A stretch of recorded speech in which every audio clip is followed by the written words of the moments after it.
উচিত ছিল খুব দ্রুত বেগে পুলিশকে পলাতক ঘোষণা করা। পুলিশকে কেন পলাতক ঘোষণা করা হলো না?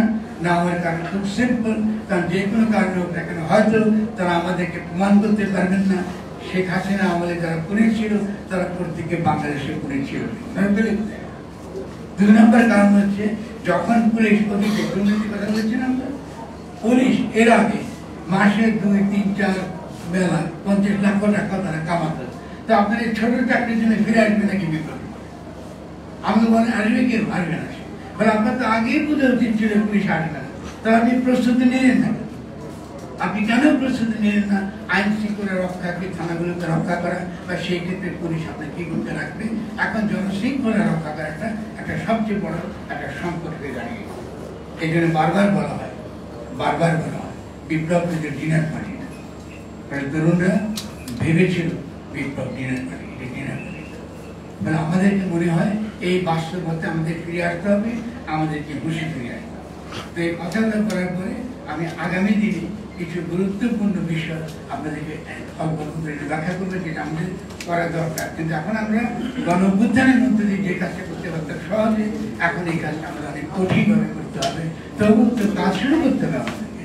আপনারা যারা জানেন যে আমরা সংবিধান ও গণতন্ত্র করেছেন, আমি তুষার সাক্ষী, সে বলেছে খুব সুন্দরভাবে, সে তার বক্তব্যটা বলেছে আমরা দীর্ঘকাল ধরেই বাংলাদেশের সংকটটা কি করে সংবিধানের মধ্যে রয়ে গেছে, এবং এটাকে সমাধানের জন্য এটা কি করে রাজনৈতিকভাবে এটাকে সমাধান করতে হয়, এ নিয়ে আমরা কথা বলব। এখন আমি ওই বিষয়টা সম্পর্কে রাজনীতি এবং আইন এই দুয়ের সম্পর্ক নিয়ে কিছু কথা বলবো। আশা করি এটা আমাদের আগামী দিনের বাংলাদেশকে গড়ে তোলার ক্ষেত্রে বা আগামী দিনের লড়াইকে আমরা কোন দিকে নেব, কিভাবে সংগঠিত হব, সে সম্পর্কে ধারণা নেবে। আমাকে একটু অনুমতি নেবে, পানি নেবে।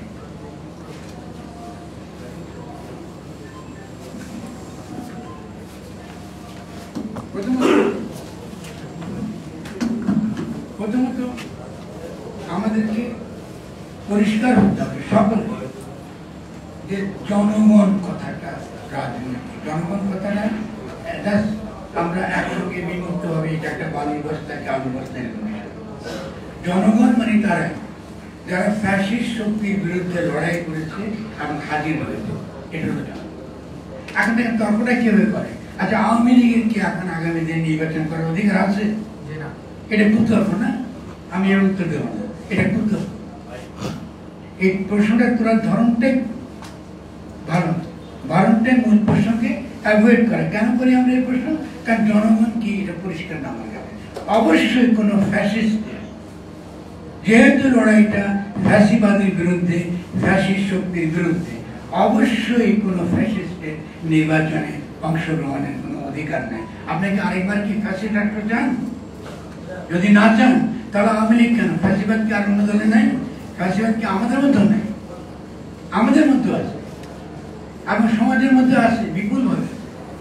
তাহলে নিঃসন্দেহে আমাদেরকে বলতে হবে যে জনগণ কথাটা সুস্পষ্টভাবে যারা ফ্যাসিবাদ বিরোধী, যারা ফ্যাসিস্ট শক্তি বিরোধী, এবং যারা অন্যের কোনো মত সহ্য করে না, যারা নিজের মতকে একমাত্র সহি বলে মনে করে, নিজের পরিচয়কে একমাত্র সহি বলে মনে করে এবং অন্যের উপরে চাপিয়ে দেয়, এরা যেই নামে হোক না কেন, এটা সেকুলার হোক কি ইসলামিক হোক কি আওয়ামী হোক বা যেই নামে হোক, এটাকে বলে ফ্যাসিজম, এবং এরাই হলো ফ্যাসিস্ট শক্তি।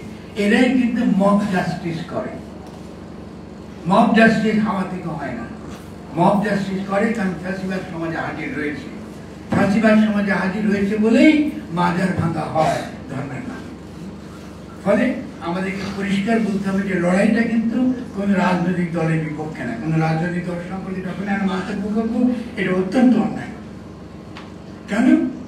রাজনৈতিক দল করার অধিকার সকলের আছে, এবং বিএনপির অবদান আছে এই গণঅভ্যুত্থানে, জামাতে ইসলামের অবদান আছে, আমরা জানি, আপনি জানেন। কিন্তু তারা সেই অবদানটা রেখেছে জনগণ হিসেবে। তারা যতক্ষণ তারা জনগণ হিসেবে অবদান রাখবেন, জনগণ হিসেবে আগামী দিনে বাংলাদেশকে গঠন করার ক্ষেত্রে তারা ভূমিকা রাখবেন, ততক্ষণ পর্যন্ত তারাও কিন্তু ক্ষমতা আছে। এখন এই ক্ষমতাকে ফর্মালি করার কি পদ্ধতি, এটা তার মুখে বলবো, মুখে বলে জামাত শুনবে না, বিএনপি শুনবে না, এটার পদ্ধতি কি? এর অনেক পদ্ধতি আছে সাংগঠনিকভাবে, বা এই আপনি বলতে পারেন ইভেন আইনি। কিরকম ছিল? সেটা হলেই আমরা অতি সহজে একটা রিকনসিলিয়েশন এবং রিকনস্ট্রাকশন কাউন্সিল করতে পারতাম। সেখানে দলগুলোকে বোঝাতে পারতাম আমাদের এখনকার কাজ, তরুণরা বোঝাতে পারতাম তাদের সঙ্গে বিরোধিতা না করে আমাদের এখনকার কাজ হচ্ছে নতুনভাবে রাষ্ট্র গঠন। তো নতুনভাবে রাষ্ট্র গঠন করতে হলে আমাদের কিছু সময় লাগবে। এই সময়টা আসেন আমরা জনগণের কাছে যাই, আপনারাও জনগণের কাছে যান, আমরা জেলায় জেলায় যাই, উপজেলায় উপজেলায় যাই, সেখানে আমরা আলোচনা করি আমরা কি করব, আমরা কি করে বাংলাদেশটা কেমন লাগবে, আমাদের যার মনে কি আছে সে বলুক, এবং তার কথাগুলো আমরা সারমর্মে বিভিন্নভাবে আমরা সামনে নিয়ে আসি। সেখান থেকে আমরা একটা ন্যাশনাল গঠনতান্ত্রিক কাউন্সিলে পাঠাই, তারা সেটাকে একটা খসড়া গঠনতন্ত্র প্রণয়ন করুন এবং সেটা তারা একটা গণপরিষদ নির্বাচনের মাধ্যমে সেই গণপরিষদে তারা এটা হাজির করুক এবং গণপরিষদ সেটাকে সকলের ভোটের মাধ্যমে আপনার বা সংখ্যাগরিষ্ঠ ভোটের মাধ্যমে এটাকে পাশ করে নিয়ে এসে একটা রেফারেন্ডামের মাধ্যমে একটা গঠনতন্ত্র প্রণয়ন। এই যে আমি এক নিঃশ্বাসে কথা বললাম, এটা কিন্তু অনেকটা হলো ম্যানুয়ালের কথা, পৃথিবীর সব দেশে এটা জানে, সবাই জানে এভাবে হয়। গণপরিষদের মধ্য দিয়ে, গণপরিষদ নির্বাচনের মধ্য দিয়ে একটা রাষ্ট্র গঠিত হয়, আর সংসদের নির্বাচনের মাধ্যমে সরকার নির্বাচন। কারণ রাষ্ট্র এবং সরকার এক না। কিন্তু আমরা যদি এখানে বসে জিজ্ঞাসা করি, আমাদের অধিকাংশই জানি না রাষ্ট্র আর সরকার এক না। হয়তো রাজনৈতিক দলগুলো জানে না রাষ্ট্র এবং সরকার এক না।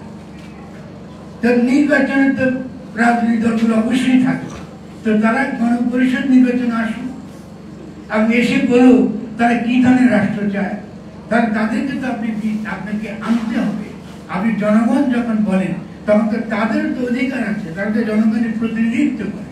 আপনি তাদেরকে বাদ দিয়ে আপনি শুধুমাত্র উপর থেকে কিছু কমিশন চাপিয়ে দেবেন, তাহলে রাজনৈতিক দলগুলো এটা মানবে কেন বলুন? ফলে তারা কিন্তু বিরোধিতা করছে। এই বিরোধিতা কিন্তু কোনো দরকার ছিল না।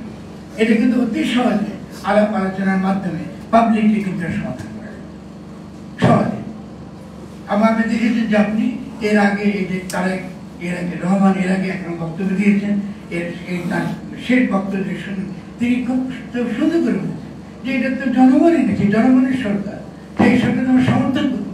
তো এতটুকু তো পেয়েছে তাকে, তো বাকিটুকু পাওয়ার জন্য তাকে কথা বলতে হবে। তাকে আপনার তো দেশ থেকে বাইরে কেউ নয়, আপনার তো ফেরেশতা নেমে আসেন, তাহলে কেন কথা বলবেন? আপনারা কিভাবে করবেন? একটা নতুন গঠনতন্ত্র প্রণয়ন করতে হলো আপনাদের বুঝাতে হবে, সে আপনি বিএনপিকে বোঝাতে হবে, জামাতকে বোঝাতে হবে, অন্যান্য যেসব দলগুলো আছে বুঝাতে হবে যে ভাই আমাদের জনগণ এখন নতুন গঠনতন্ত্র চায়, আপনারা বলেন আপনারা কি চান। যদি তারা বলে যে আমরা তো এটা চাই না, তো ঠিক আছে, তাহলে একটা কাজ করি আমরা একটা রেফারেন্ডাম দিই, দেখি জনগণ কি চায় নাকি। আপনি জনগণ ছাড়া তো কোনো সিদ্ধান্ত নিতে পারবেন না, কারণ এই সরকারের বৈধতা একমাত্র জনগণের কাছ থেকে আসবে। তাহলে আপনি একটা রেফারেন্ডাম দেন, আপনি রেফারেন্ডাম দিয়ে বলেন যে আচ্ছা তোমরা কি একটা নতুন সংবিধান চাও, নতুন গঠনতন্ত্র চাও, নাকি এই এখনকার যে সংবিধান আছে এই শেখ হাসিনার তৈরি করা ফ্যাসিস্ট সংবিধান, এটা কাটা ছেঁড়া করে রাখতে চাও। ফলে প্রত্যেকটা দল তার কথা বলবে, আমরা আমাদের কথা বলবো।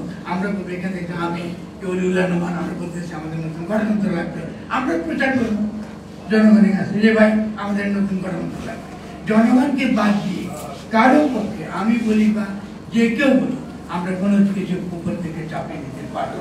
এটা যখনই পারবো এটা বাংলাদেশে বিশৃঙ্খলা তৈরি করবে, গৃহযুদ্ধের পরিস্থিতি তৈরি করবে এবং একই সঙ্গে এমন একটা পরিস্থিতি তৈরি করবে যেটা আমরা বাংলাদেশকে একত্র রাখা, ঐক্যবদ্ধ রাখা, জনগণকে একসঙ্গে রাখা, এটা আমাদের অত্যন্ত কঠিন হবে।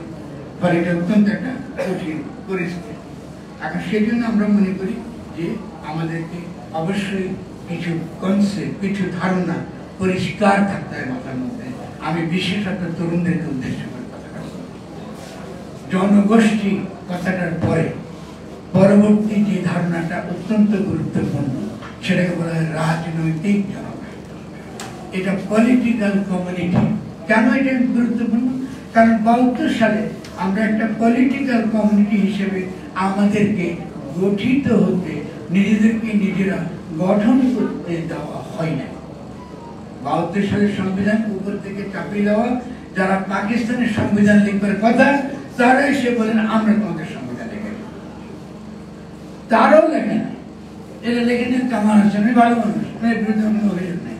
কোন দেশের সংবিধান কোন ব্যক্তি কি লেখে? ভাই আমাকে বুঝে বলেন, কোন ব্যক্তি লেখে? ভাষা করে, এটা তো জনগণ। এই যে এতটা বছর আপনারা ব্যক্তির লেখা সংবিধান, উনি নিজেও বলে কামাল হোসেন আমাদের সংবিধান কোনটা, আপনারা বলেন না? এটা মনে হয় ছোট কথা, এটা কামাল হোসেন বেটা না, উনি কিন্তু ছোট কথা, উনি তো লেখেন, উনি লিখে দিয়েছে ভাষা আনিসুল ভাষা বাংলা। আর আপনার বলছেন এটা পবিত্র সংবিধান, এটা কি করে পবিত্র হবে? এটা কি প্রশাসনিক?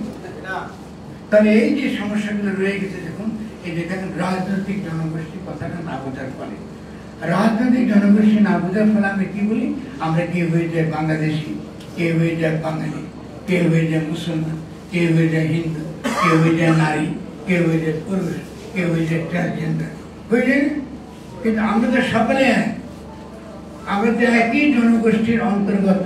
এটা পলিটিক্যাল ইনস্টিটিউশন, রাষ্ট্র একটা রাজনৈতিক প্রতিষ্ঠান, সেখানে তো জাতিবাদের স্থান নাই, সেখানে পরিচয়বাদের স্থান নাই। আমার যে অধিকার আপনারও সে অধিকার।